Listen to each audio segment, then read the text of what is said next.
Hello, today we'll be talking about GANs, or Generative Adversarial Networks. Recall that our generative model is something where you input a sample from a noise distribution and you output a sample from the training distribution, or the distribution of the training data. GANs, or the generator in a GAN, performs very similarly to this. You feed it noise and out come training samples. But how do we get a GAN to do this? Let's think about what we would need to do if we wanted just to check if the output distribution matches our training distribution. So what we would need is a set of inputs that we've drawn at random, maybe from random uniform. You need a generative output that outputs samples from your training distribution. But you need a whole set of these to create the entire distribution, and then you would measure the distance between these point clouds. We've already talked about some ways of measuring distances between point clouds.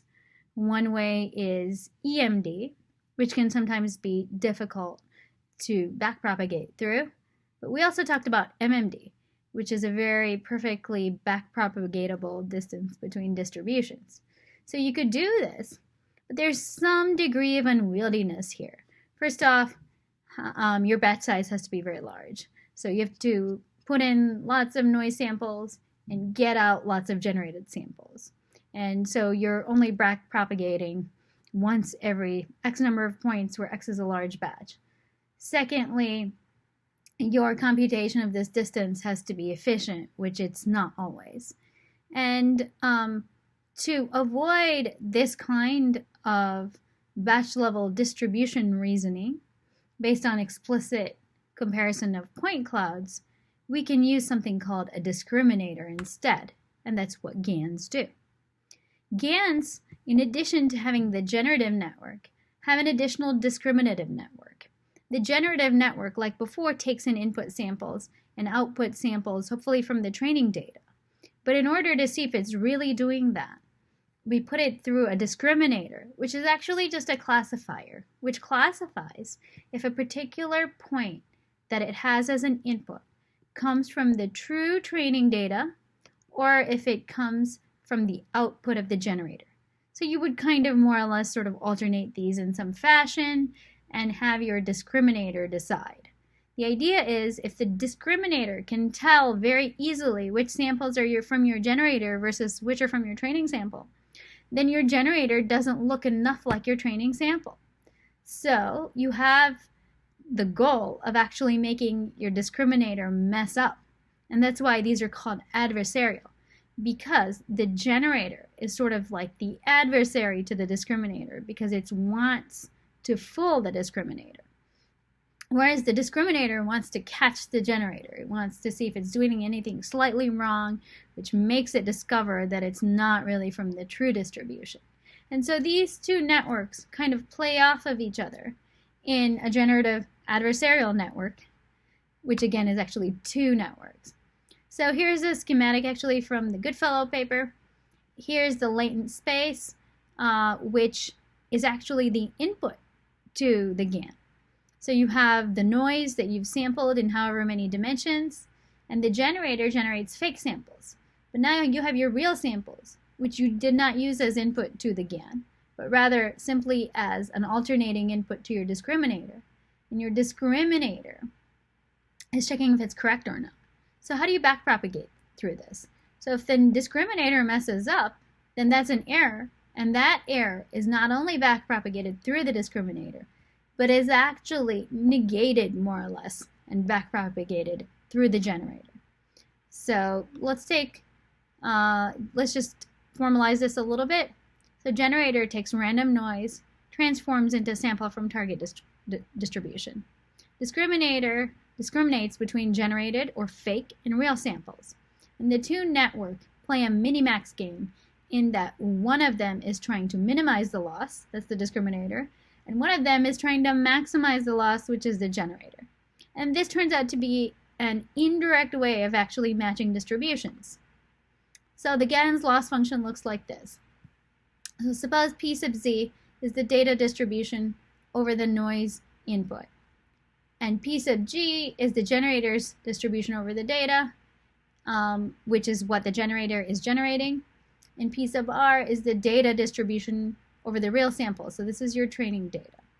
So the loss function is formulated by the need to maximize the discriminator's answer on real samples, which is giving you the this expectation over the real samples of log of the answer of d of x.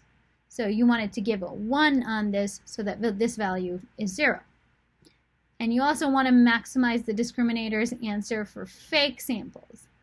This gives you 1 minus the same thing with an expectation over the fake samples that you're getting. And so what you want actually is the generator to minimize this and the discriminator to maximize this loss. So you have that when you simplify this, you have an expectation over the reals and an expectation over the generated samples, where you want the discriminator to give you a 1 on real samples and a 0 on the fake samples. So this works more or less in practice, but there are certain problems with GANs, and they require a lot of tuning, as you might have seen. One of the problems is there's very small gradients when the generator is bad. When the generator is very far from the training data, the two distributions are really far away, and the discriminator can very easily tell which of them is which. And because it gets these small gradients, the generator does not know how to change itself well. So this is actually a problem of vanishing gradients. So if you look at the loss function, and you differentiate it from the derivative of log, you get that when the discriminator is very confident that a point is fake, that the answer is the sigmoid of a very small value, and so this term is going to 0. And so you're getting a vanishing gradient, and the generator can't improve. For this reason, in practice, a lot of people, including in our project, we use an alternative minimization. The idea here is, instead of using 1 minus the discriminator's value on the generated samples, you use negative of that value. But now the generator's loss is different than the discriminator's loss, and so this is not technically a minimax game anymore. But now you've also lost the vanishing gradient, and because these values diverge, this leads to a non-vanishing gradient. So let's look to see what happens. In the minimax loss, which is depicted in the blue line, there's a very small gradient when the discriminator is confident that a point is fake. This is bad because this is exactly when the generator needs a gradient signal. But in the non-saturating minimization, the red line, now it has a small gradient when the discriminator is confident that the point is real. But that's not bad because this isn't a term for optimizing fake points. But when the discriminator is confident that a fake point is real, there's a high gradient here, which allows the generator to get better. You can also have a vanishing gradient when the discriminator just gets really good, regardless of what the generator is doing. So instead of the discriminator giving a 0 for fake data and 1 for real data, one of the other optimizations that's been tried for vanishing gradients is to replace it by what's called a Wasserstein discriminator, which results in a Wasserstein GAN. Remember that the Wasserstein distance is the same as the Earth mover's distance, and the dual form of the Earth mover's distance involves a witness function that can expose the difference between two probability distributions. The theory in the Wasserstein GAN literature is that the discriminator is actually figuring out a version of this witness function, which is the same witness function given by the Kantorovich-Rubinstein duality. But remember that this function has to be Lipschitz. It can't be jagged, and it can't increase very rapidly. To achieve this in practice, the discriminator in a WGAN or a Wasserstein GAN takes off the sigmoidal layer, and so it isn't outputting a decision, but rather outputting the value of this witness function. And after every gradient update to the witness function, it clamps the weights to a small fixed range, giving it its Lipschitzness. The new loss function does not have the logarithm, just the expected value of differences, which is giving you the value that we wanted to maximize in the Kantorovich-Rubinstein duality. So now what happens is that if you don't have much of a gradient,